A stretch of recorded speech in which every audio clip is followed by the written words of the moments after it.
Kita harus mengakui, Yamaha adalah produsen yang sangat inovatif sejauh ini. Tidak ada produsen lain yang seinovatif Yamaha saat ini. Honda, ya begitu. Suzuki, ya kalian tahu Suzuki gimana. Dengan kompetitor Yamaha yang hanya melakukan inovasi setengah hati, Yamaha bisa dibilang cukup terdepan dalam hal inovasi ini. Dan dalam beberapa tahun terakhir, puncak dari inovasi Yamaha terlihat pada tahun 2024 kemarin, yang mana Yamaha mengeluarkan teknologi YSCVT di motor matic terbarunya. Menariknya, Yamaha tidak hanya mengeluarkan teknologi itu aja, karena dengan teknologi tersebut, Yamaha juga sekalian mengeluarkan motor generasi terbaru dari matic premiumnya, yang mana NMAX sudah masuk dalam generasi ketiga. Ketika Yamaha memperkenalkan NMAX generasi ketiga ini, akhirnya kubu pecinta Yamaha NMAX kebelah menjadi dua. Ada yang suka dengan desain NMAX, ada yang kurang suka dengan desain NMAX. Ya sebenarnya ini adalah hal yang sangat wajar, karena preferensi desain tentu aja berbeda-beda setiap orang.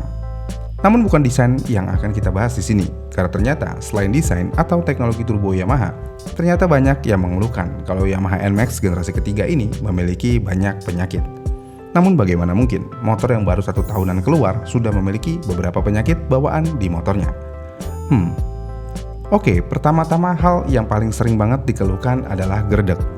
Kalau perihal gerdek ini sih udah bukan penyakit lagi jatuhnya, karena ya emang gitu, walaupun masalah gerdek ini bisa diselesaikan dengan mudah, yaitu tinggal dibersihkan aja CVT-nya, karena masalah gerdek ini berasal dari kotoran yang menumpuk, tapi hal ini terkadang bikin risih penggunanya, karena bulan ini dibersihin, bulan depan udah gerdek lagi.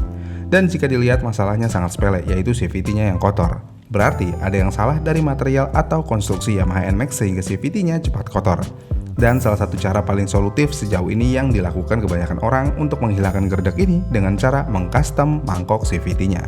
Dan biasanya setelah mengcustom mangkok tersebut, masalah gerdek ini jadi jauh lebih berkurang.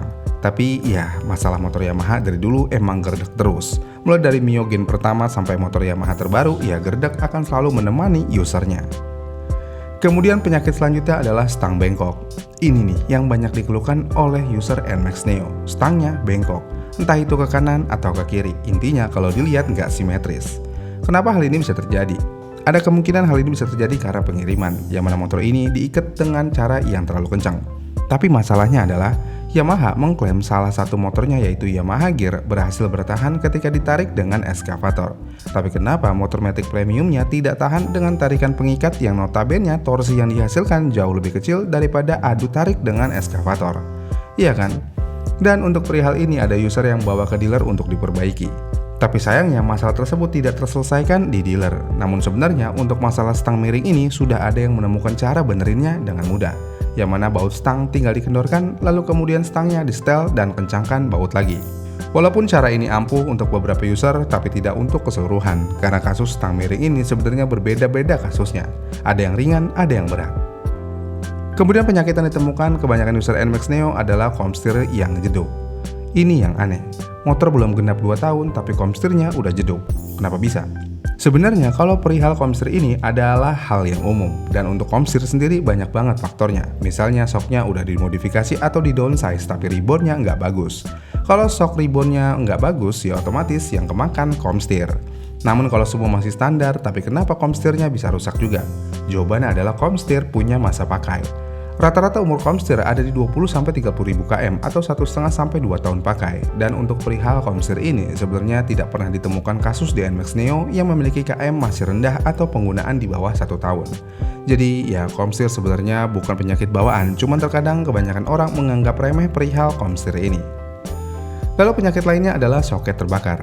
Ya ini sih nggak usah pakai dibahas lagi, memang Yamaha adalah produsen terdepan dalam hal inovasi. Tapi di saat yang bersamaan, Yamaha juga menjadi produsen paling terdepan dalam hal soket gosong. Ya, kalau perihal kelistrikan, Yamaha emang cenderung lemah. Untungnya, perihal soket gosong ini masih masuk dalam garansi Yamaha. Tapi biasanya kalau kalian mengalami hal ini, kalian akan diberikan 2 pilihan. Mengganti kabel yang sama dengan cara gratis, atau mengganti kabel dengan model terbaru yang tanpa soket dengan biaya 1 jutaan. Tapi dalam beberapa kasus ada juga yang di cover garansi dan diberikan kabel terbaru yang tanpa soket. Ya ini tergantung after sales dealer kalian aja sih, karena terkadang SOP setiap dealer berbeda-beda. Ya harap maklum aja, namanya juga franchise, iya kan? Oh iya, untuk ciri-ciri soket gosong biasanya ada bau di daerah mesin, dan kalau udah gosong banget, motor nggak bisa di starter atau mogok total. Kemudian penyakit selanjutnya adalah seal kerkas yang bocor. Banyak user NMAX Neo yang mengeluhkan dalam 1 tahun pakai atau kurang, seal krek asnya udah bocor. Kalau seal krek as sudah bocor, otomatis tenaga yang dihasilkan akan letoy.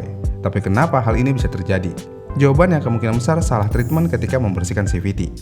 Jadi gini, banyak bengkel yang melakukan pembersihan CVT menggunakan bensin agar lebih cepat dan bersih. Masalahnya adalah seal krek as terbuat dari karet, dan karet rentan terhadap bensin. Jadi seharusnya membersihkan CVT itu hanya dengan semprot angin aja. Dan kalau emang mau dibersihkan banget nih, lebih baik menggunakan sabun dan air aja. Ini jauh lebih aman daripada menggunakan bensin. Namun selain dari perihal bensin, seal krek as bocor bisa terjadi karena motor tersebut sering telat ganti oli. Kenapa bisa? Jadi seal krek as tugasnya untuk mencegah oli masuk ke ruang CVT, dan oli yang jarang diganti atau sering telat ganti biasanya akan menghasilkan panas berlebih. Nah, panas berlebih ini bisa menyebabkan seal memuai dan rawan robek. Atau bisa juga karena motor tersebut digunakan dalam waktu yang lama dalam satu waktu. Dan hal ini tentu aja bisa menyebabkan seal akan mengalami penurunan keelastisannya dalam waktu tertentu. Namun apakah ini bagian dari penyakit Yamaha NMAX Neo? Bisa dikatakan tidak, bisa dikatakan iya. Tapi yang pasti, kualitas part motor modern memang lebih buruk daripada kualitas motor zaman dulu. Iya kan? Kemudian hal selanjutnya adalah kampas rem belakang sering habis dan disc brake kemakan. Nah, ini nih masalah yang agak unik. Bagaimana mungkin kampas rem belakang bisa cepat habis dan disc brake-nya bisa kemakan? Sebenarnya kalau perihal ini kemungkinan salah dari usernya, yang mana setting remnya dibikin rapat banget, tapi tangannya selalu nempel dengan handle rem. Yang berarti rem akan terus bekerja secara terus-menerus dan hal ini akan mengakibatkan kampas rem jadi habis. Kemudian yang terakhir kita senggol dikit perihal turbo. Jika kalian pengguna turbo dan kalian sering banget gunain fitur YesShift, siap-siap aja TCU kalian bisa jebol. Dan hal ini sudah beberapa kali kejadian di user NMAX Turbo. Namun yang jadi menarik di sini adalah bagaimana mungkin kita tidak gatal memainkan YesShift kalau itu menjadi fitur utama. Iya kan? Ya sebenarnya Yamaha ada-ada aja. Fitur Y-Connect masalah di CCU-nya, ya lebih baik dicopot. Ya ngapain ada fitur Y-Connect?